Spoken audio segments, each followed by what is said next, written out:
God the Father. Today it is simply taken for granted that the supreme creative power of the universe is male, just as Michelangelo illustrated. Man is made in God's image, and women are made from a rib of Adam, which is a belief that requires a lot of faith because nowhere in the physical world is this phenomenon seen.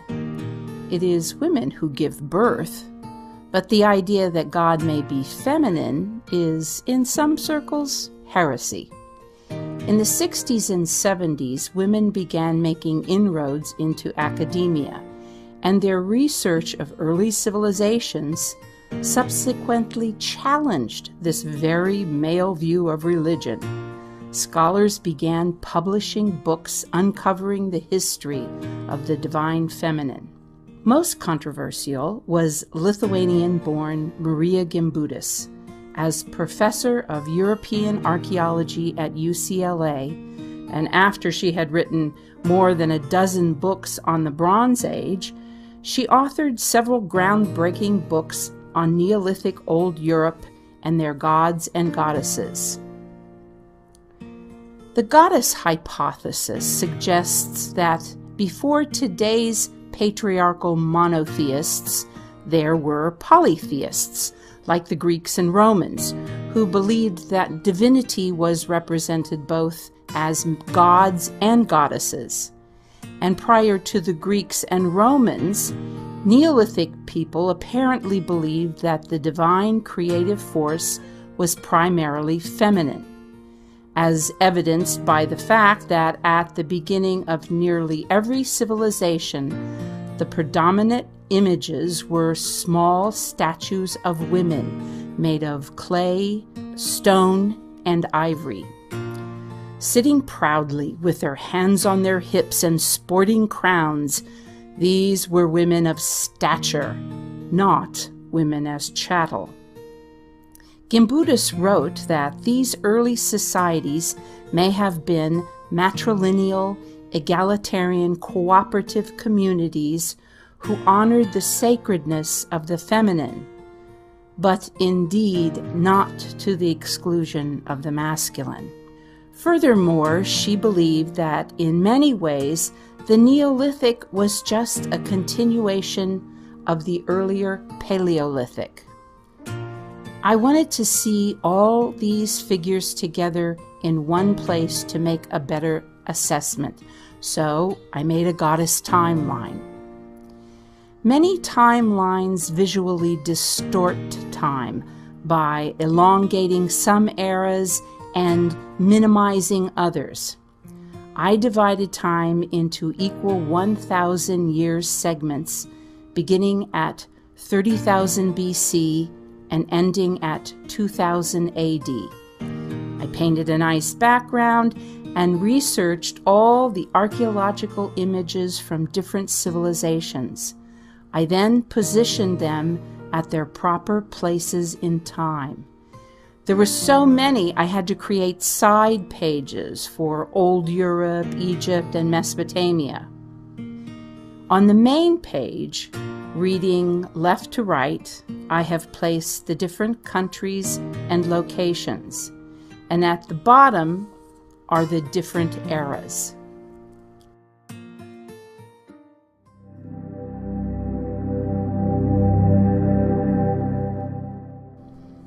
We really must begin with an overview of the Paleolithic figures. Around 30,000 BCE, humans began expressing themselves through art. Most were representations of animals, but of human representation, most were these figures that scientists labeled Venuses. Now, were they goddesses, fertility cult idols, dolls, Paleolithic pornography, or just ordinary women? Some certainly do appear to be pregnant, but others just appear to be images of slender young women. Actually, many of the Paleolithic Venuses appear to be older women, especially the ones from Russia. So, in the Paleolithic, It would seem that all aspects of a woman's life were being represented, rather like the pagan maiden, mother, and crone. Many have pondered what these images may have represented. Russian archaeologist Zia Abramova says, because of the overwhelming number of female figures, early hunting societies were women-centered. She felt that the images may have been seen more as clan mothers than goddesses. But Alexander Marshak says about this large carved figure, this is the beginning of the mythic mother. Obviously awed by the creative powers of the mother, the artist has given her a horned mask and emphasized the lines that describe her body, in some places as many as 3 times. As we move from the Paleolithic to the present, we see threads appearing. Threads are images that have similar characteristics, that weave their way through time and appear on similar images in different civilizations. Some of these characteristics even appear on images made at nearly the same time, but on opposite sides of the world. Like, for example, Demeter of Greece with her snakes, and the Aztec Quetzalcoatl who has become the snake. Many of these characteristics originate in the Paleolithic, but later, as language develops, they become associated with the names of goddesses. And here are some of the threads I've noticed. Women as keepers of the hearth, the moon, and how women's bodies may have taught humans to count and conceive of time. Women, goddesses, and animals as they appear as birds, cats and lions, cows, snakes and scorpions. The first thread is women as keepers of the hearth, and it starts with this Paleolithic statue of the old women found in Russia. These figures were made when the Earth was in the midst of an ice age and massive glaciers covered the northern hemisphere, and the Earth's climate was cold and dry. Nomadic groups of humans roamed along the edges of the glaciers from the Pyrenees to Siberia, tracking and hunting the woolly mammoth.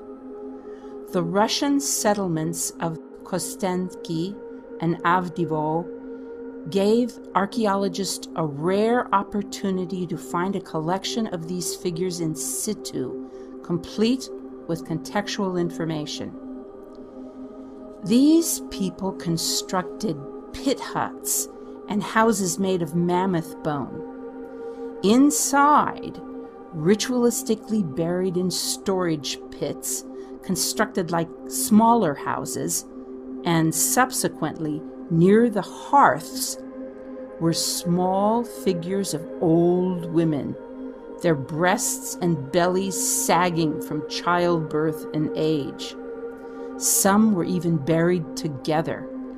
And at Kostenki, vulvas made of soft marl stone were shattered near the fires.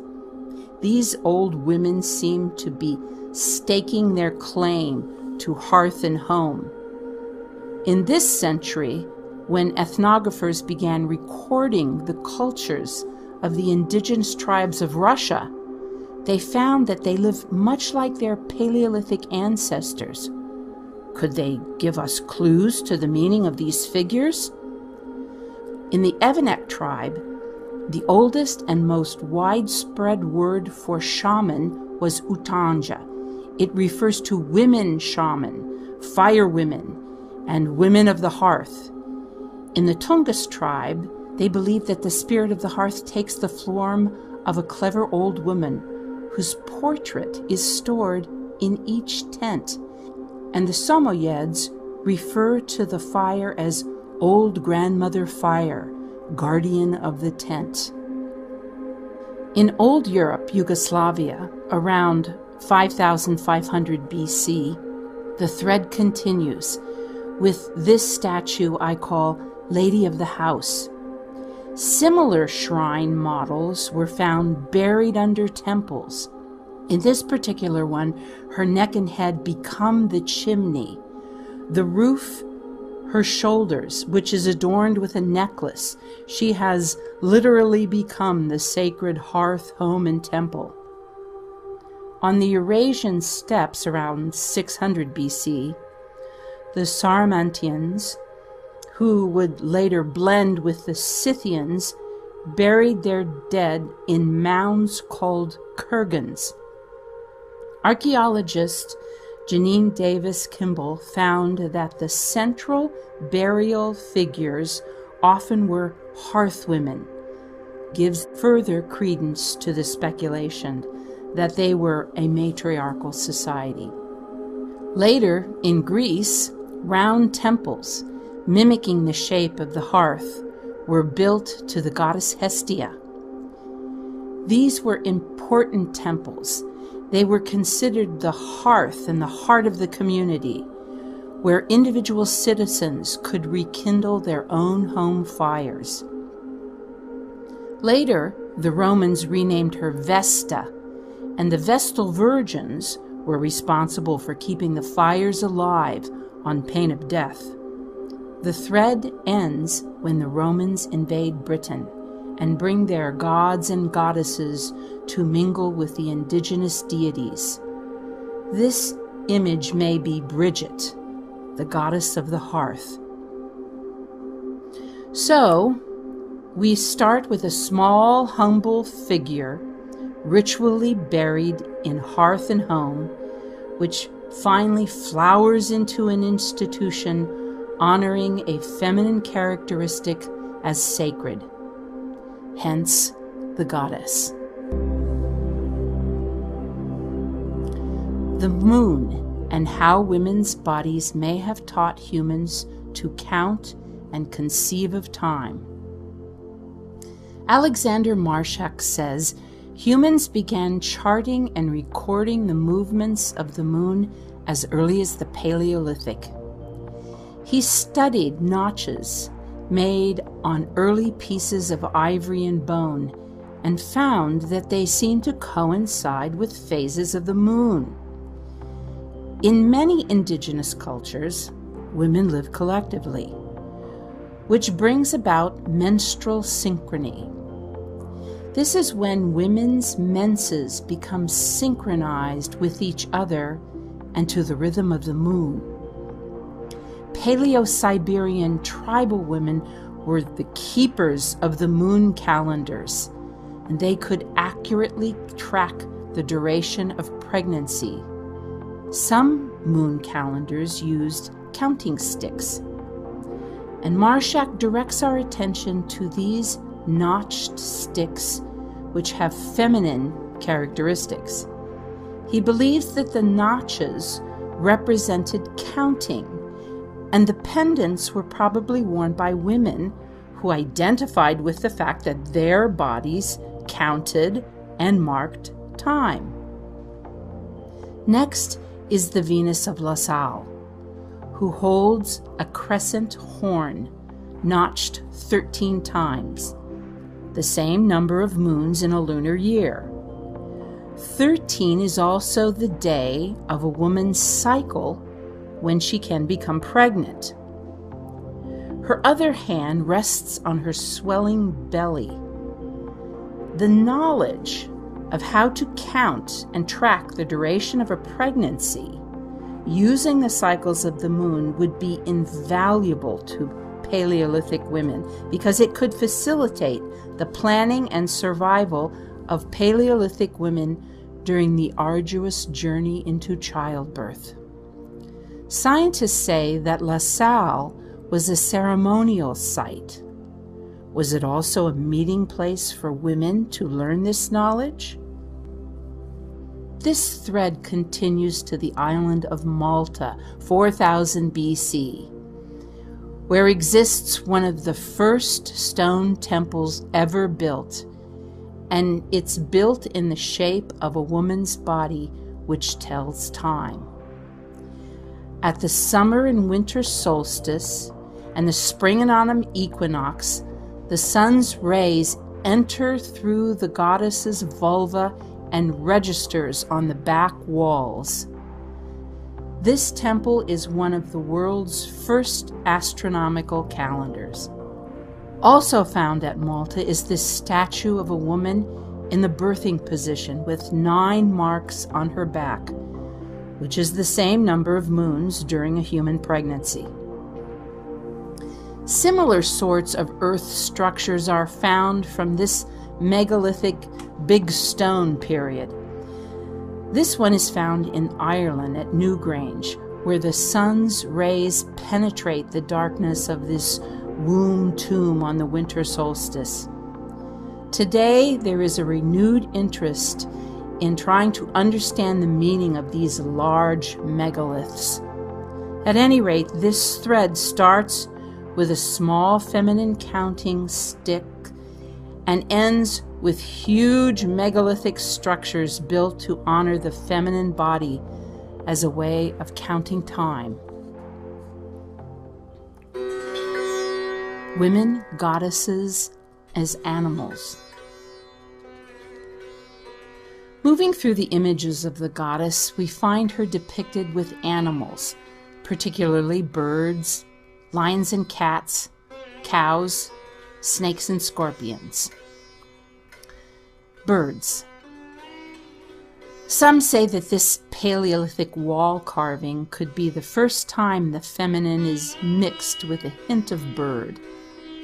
Later in Old Europe, her neck elongates, her face becomes a beak, and she offers her breasts as nourishment. Her arms sometimes appear as small wings, or she wears the mask of a duck, sporting a crown, sitting with her hands on her hips as if she's an animated storyteller. In megalithic France, the owl goddess greets the dead at the entrance of a burial chamber. In Egypt, she takes full flight as her arms curl around her long neck and beaked head. And later she becomes the more formal Isis, wearing her hieroglyph, the throne, on her head. This is the throne from which all kings ruled. In Mesopotamia, she is Inanna or Ishtar and has large wings. She holds the rod and circle of measurement and wears the horns of consecration. She is standing on 2 lions and flanked by owls. Then there is Baal, here seated on a throne of geese. In the Minoan culture of Crete is a calcite carving of Artemis. She has horns and is surrounded by winged creatures. The Etruscans give us their version of Artemis, and in Greece she is called Nike, or winged victory. Aphrodite rides on her goose and holds the sprout of regeneration and new life. Athena on one side of the coin, and her favorite pet, the owl, on the other. The bird goddess thread begins in the Paleolithic with a simple concept and travels widely to become a highly sophisticated image. Lions and cats. Çatalhöyük in Anatolia, now Turkey, is one of the first cities. Cats are played with and sat on. In fact, the first time we see someone sitting on the now famous lion throne, it is rather a large woman, and they are lionesses.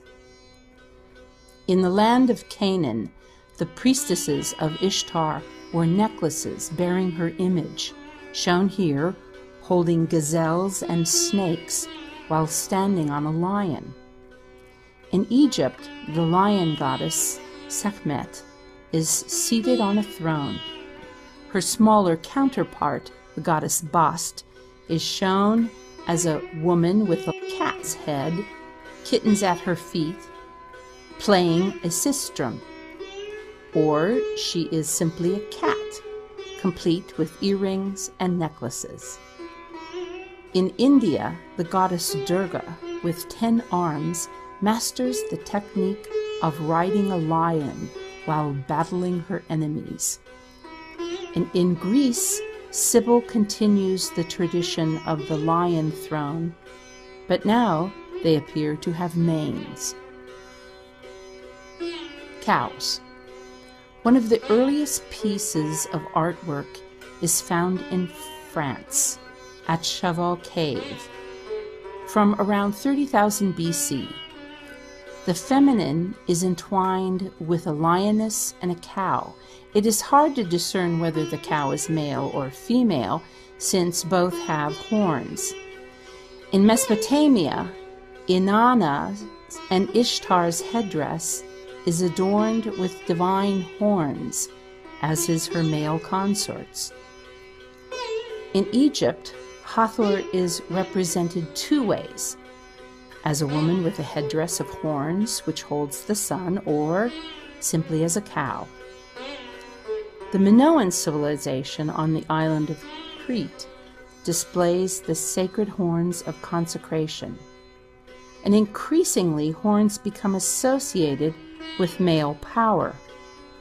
However, in Europe, shadows of the horned goddesses were reflected in medieval costumes.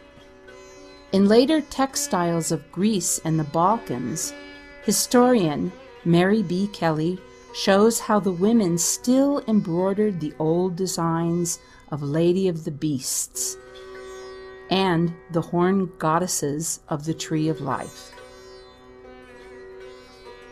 Snakes and scorpions. Scorpions are fierce mothers. This early Mesopotamian plate from the Samara culture shows them surrounding a circle of women with flowing hair. In Egypt, Selket is seen with a scorpion on her head, protecting the tomb of King Tut, or she has a scorpion's body. Nekbet, the vulture goddess, and Wadjet, the snake goddess, were worn on King Tut's headdress for protection. Here are the famous snake goddesses of the Minoan culture of Crete. In Greece, Demeter holds snakes for transformation, poppies for medicine, and wheat for sustenance. Our symbol for medicine comes from the Greeks. In early societies, snakes were seen as symbols of regeneration and healing. They renew themselves by shedding their skins. Athena wears snakes coiled like ringlets around her neck. Another appears from behind her shield. The goddess makes her way to Gotland, wielding snakes as she sits in the birthing position, ready to replenish and rejuvenate this human species.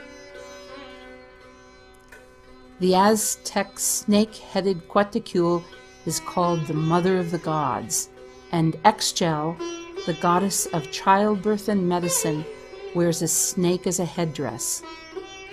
The North American Hopewell Indians constructed an earthwork known as the Serpent Mound, and it marks the summer solstice, but in addition, it marks the full moons as they rise and set.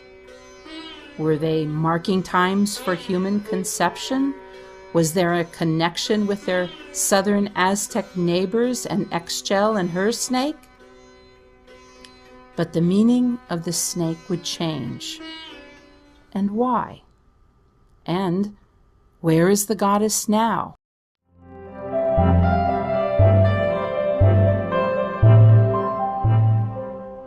Well, her accoutrements have been transferred to the Madonna. In Oxford, England, Sophia is portrayed as the mother. She wears a crown, sits on the lion's throne, flanked by lionesses, and holding the sprout of new life, upon which her bird is perched. This Mother Madonna is cradled in a moon, and her winged creatures are now angels that carry her crown. As the Immaculate Conception, she stands on the moon, and the meaning of the snake image has changed. Angels hold the sprout of flowers, and the bird, now a dove, hovers over her head.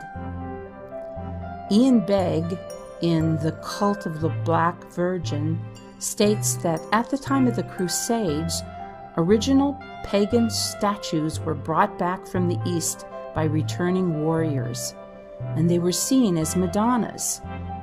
Maybe the darkness of Artemis referred to the dark of the moon or the darkness of the earth, and it is easy to see how the statues of Isis and Horus from Egypt could easily have been seen as Mary and Jesus. And lastly, we see the Madonna, moon, snake, and bird, this time encased in the ultimate symbol of the goddess, the vulva. Even though Mary was relegated to the back of the spiritual bus, and the goddess a fertility figure, it was the research of 20th century scholars in women's spirituality that gave contemporary women knowledge about their vast history of the sacred feminine. For many women, the idea that they too are made in the image of the divine empowers them and gives them the ability to move in their lives with more confidence.